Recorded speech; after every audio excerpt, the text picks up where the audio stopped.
Halo, selamat jumpa saudaraku. Pada kesempatan ini saya akan membahas komentar yang dilontarkan oleh channel Ikuti Pelajar Hianati.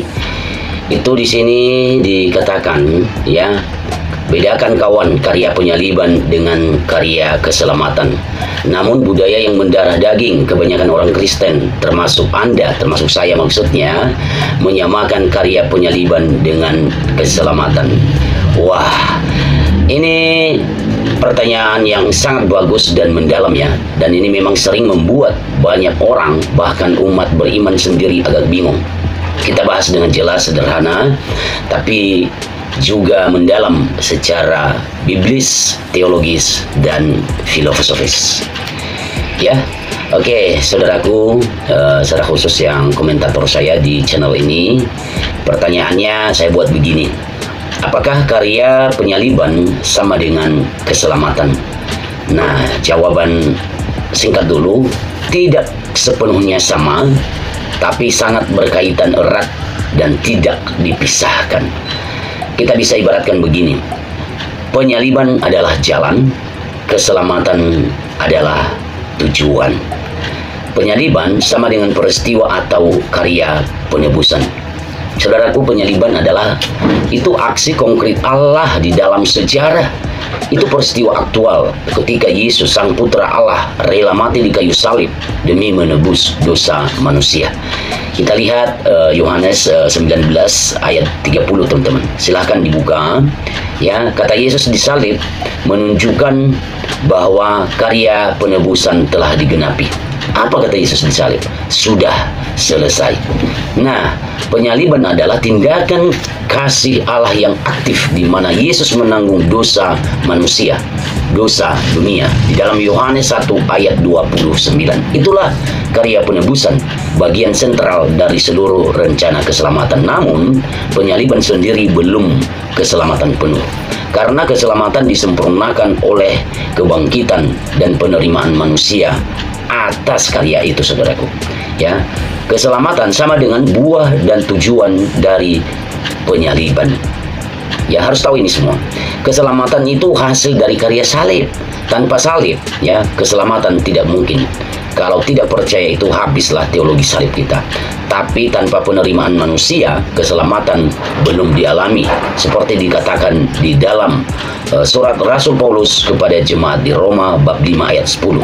Sebab jikalau kita ketika masih seteru diperdamaikan dengan Allah oleh kematian anaknya, lebih baik kita akan diselamatkan oleh lebih-lebih kita akan diselamatkan oleh hidupnya. Ya, perhatikan dua hal ini ya. Ya, para komentator saya dan subscriber saya dan yang mampir di channel ini. Kematian Yesus itu sama dengan pendamaian. Hidupnya atau kebangkitannya sama dengan keselamatan penuh. Jadi, keselamatan bukan hanya soal Yesus mati, tetapi juga Yesus bangkit dan kita menerima kasih itu. Nah, hubungannya ibarat jembatan dan rumah. Bayangkan begini, kita semua ada di satu tebing yang bernama dosa, sedangkan Allah berada di tebing seberang bernama kehidupan kekal.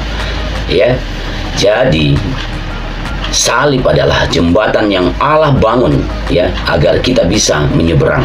Ya, tapi kalau kita cuma berdiri di ujung jembatan dan mengatakan, wah bagus banget jembatannya, lalu tidak pernah melangkah, kita belum diselamatkan.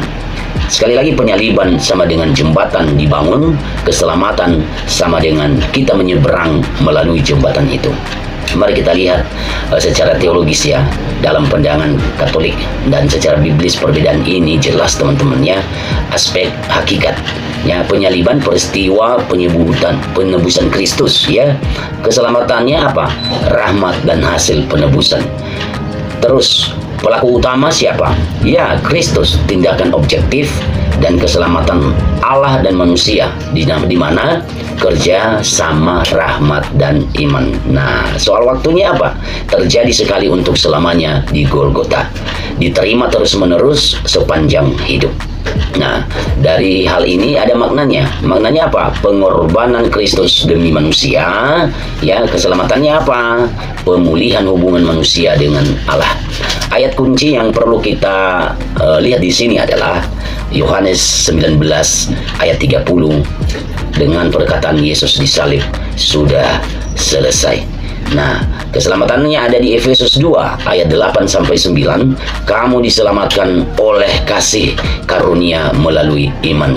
Ya, sekali lagi secara ringkas ya. Mohon maaf kalau teman-teman nanti katakan berputar-putar berulang-ulang, dan ini sengaja untuk bisa memahaminya ya.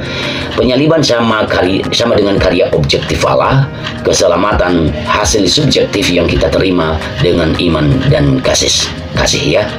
Baik. Boleh kita lihat secara metafisis dan ontologis hal ini ya. Secara metafisis, penyaliban adalah tindakan kasih tertinggi Allah yang mengatasi batas eksistensi ciptaan. Ia bukan sekedar penderitaan fisik, tetapi manifestasi dari kasih yang rela mengosongkan diri atau kenosis ya. Dalam Filipi 2 ayat 7-8 ya, dikatakan apa?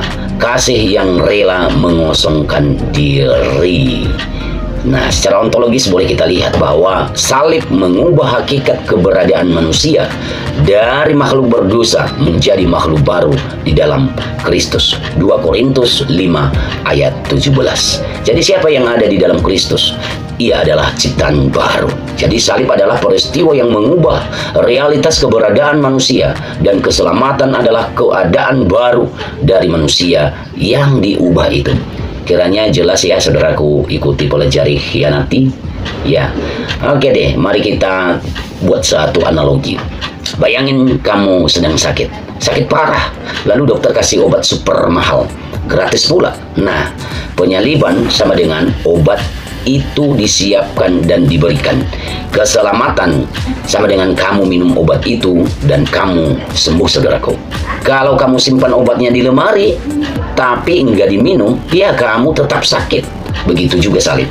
Kalau hanya jadi hiasan di dinding tapi tidak dihayati dalam iman, keselamatan belum selesai. Kalau hanya jadi hiasan di dinding tapi tidak dihayati dalam iman, sekali lagi, keselamatan belum Anda alami. Mari kita lihat lagi saudara-saudara kesaksian kitab suci tentang hubungan keduanya ini ya. Yohanes 3 ayat 16. Karena begitu besar kasih Allah akan dunia ini sehingga ia telah mengaruniakan anaknya yang tunggal. Ini penyaliban sebagai tindakan kasih. Dalam Efesus 2 ayat 8, sebab oleh kasih karunia kamu diselamatkan melalui iman. Ini keselamatan sebagai rahmat yang diterima. Dalam Ibrani 9 ayat 12 apa dikatakan saudaraku? Ia telah masuk satu kali untuk selama-lamanya ke dalam tempat yang kudus dengan membawa darahnya sendiri dan telah mendapat penebusan yang kekal. Dalam hal ini, penyaliban sama dengan karya objektif penebusan kekal.